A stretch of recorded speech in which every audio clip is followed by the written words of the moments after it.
All right, we're gonna start out with the Ravens draft history exposed. Okay.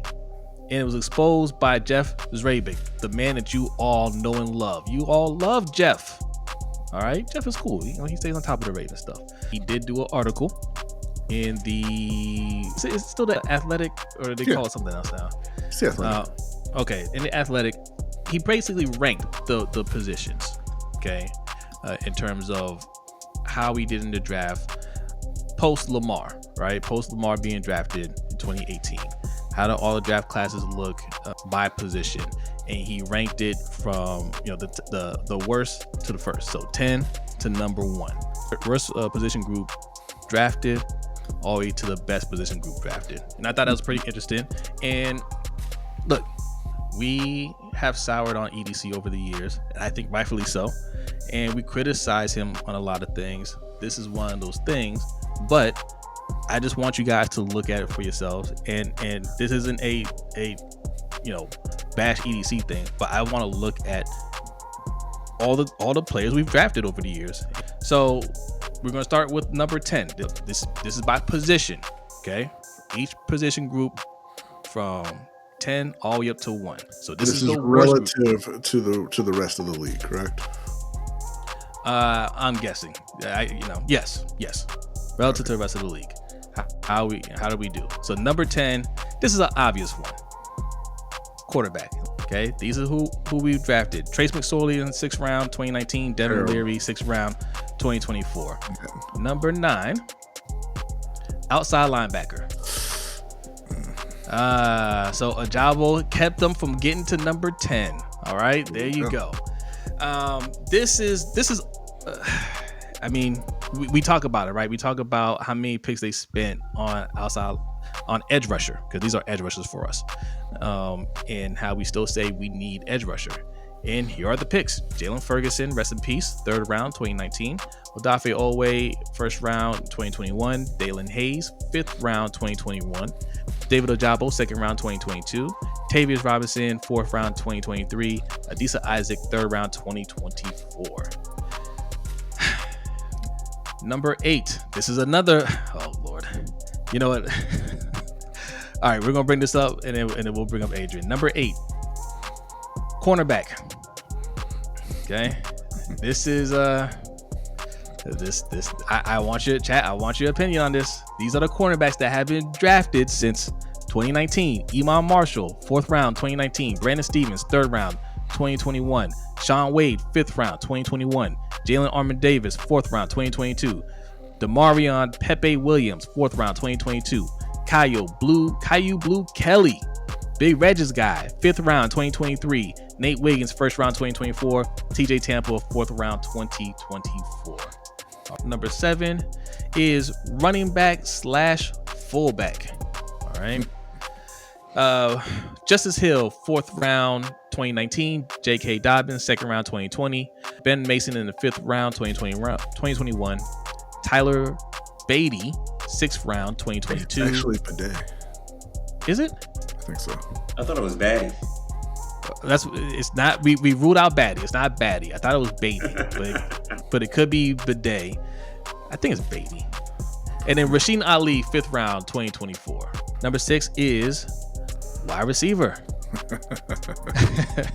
How you guys feeling about this? Well, okay, I'm gonna read this list, and then we're halfway through. I want to know how you guys feel about this list so far. All right, the picks: Marquise Hollywood Brown, 1st round, 2019. Miles Boykin, 3rd round, 2019. Devin Duvernay, 3rd round, 2020. James Prochet, 6th round, 2020. Rashad Bateman, 1st round, 2021. Tylan Wallace, 4th round, 2021. Zay Flowers, 1st round, 2023. Devontae Tez Walker, 4th round, 2024. All right, moving on to number 5. Number 5, offensive line. The picks. 3 Bens right off the jumped out at me. This is a lot here. Ben Powers, 4th round, 2019. Tyree Phillips, 3rd round, 2020. Ben Bredesen, 4th round, 2020. Ben Cleveland, 3rd round, 2021. Tyler Linderbaum, 1st round, 2022. Daniel Faalele, 4th round, 2022. Salah, 6th round, 2023. Andrew Voorhees, 7th round, 2023. Roger Rosengarten, 2nd round, 2024. Nick Samac, 7th round, 2024. That's a lot of picks.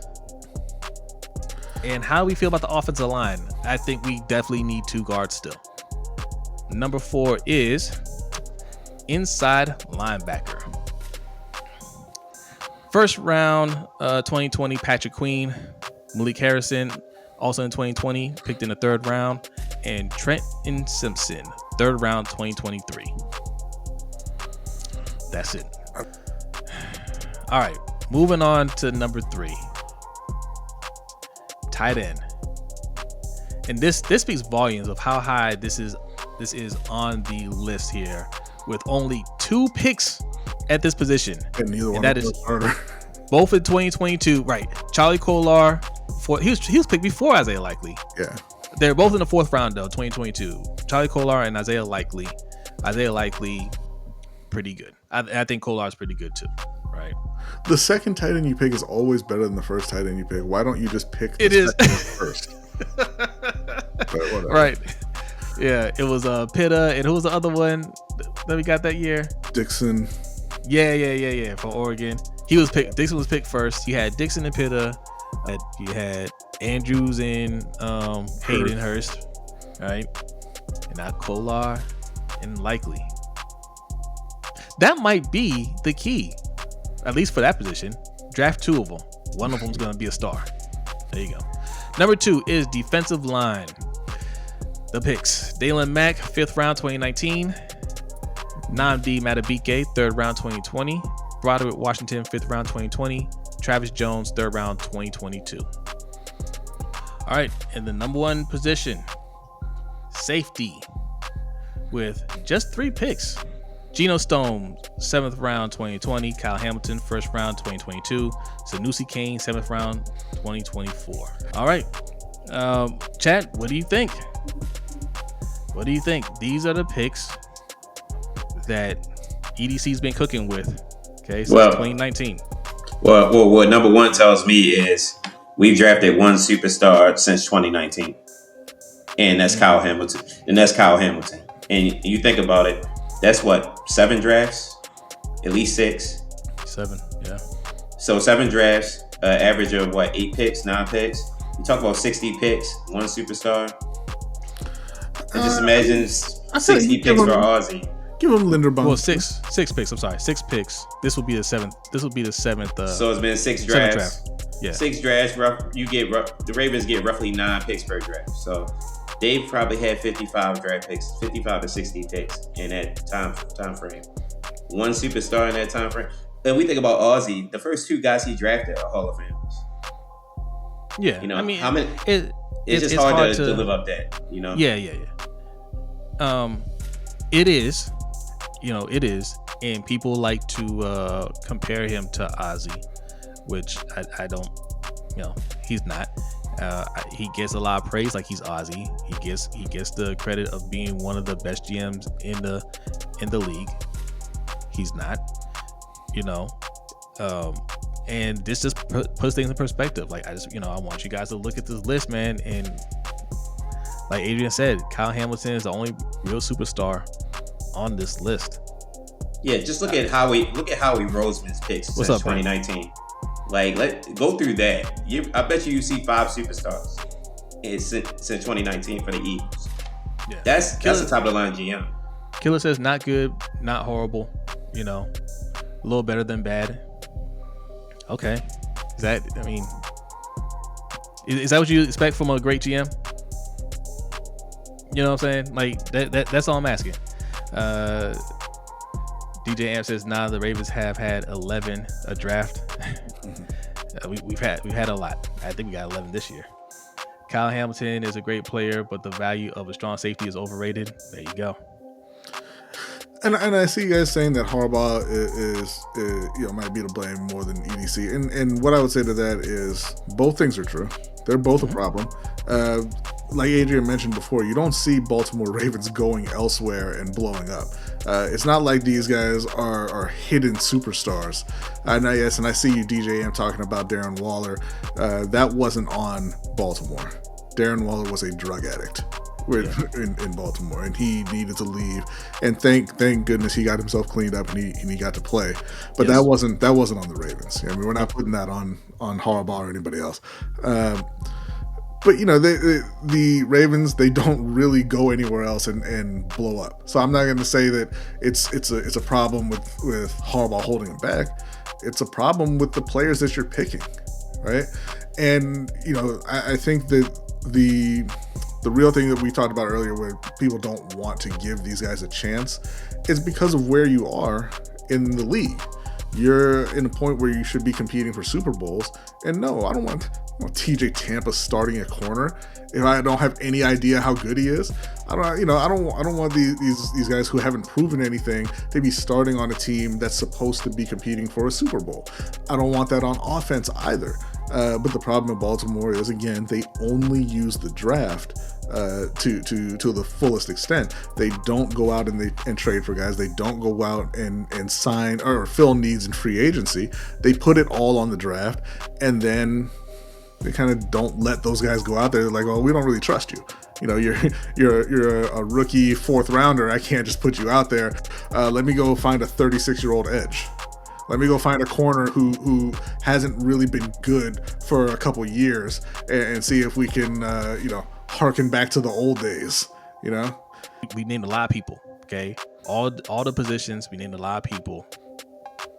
How many difference makers? And this is not a gotcha question or anything like that. I just want to know how many difference makers. Kyle Hamilton, difference maker, right? Matabike, difference maker. How many do you think have been difference makers for this team, right? I'm just curious to know how many players are difference makers. That's real. Well, it's not a gotcha question, but I am going somewhere with it. But guys, LBHTShow.com. Go there. Sign up for the newsletter. You go on the site, scroll down a little bit. It'll be a box that says sign up for the newsletter. Put your email address in there. This is it's gonna be a fun newsletter. Okay, you're gonna enjoy it. It's gonna keep you connected to the whole crew. All right, the LBHT crew, the Roundup crew. You want to know what's going on with everybody. It will be in that newsletter.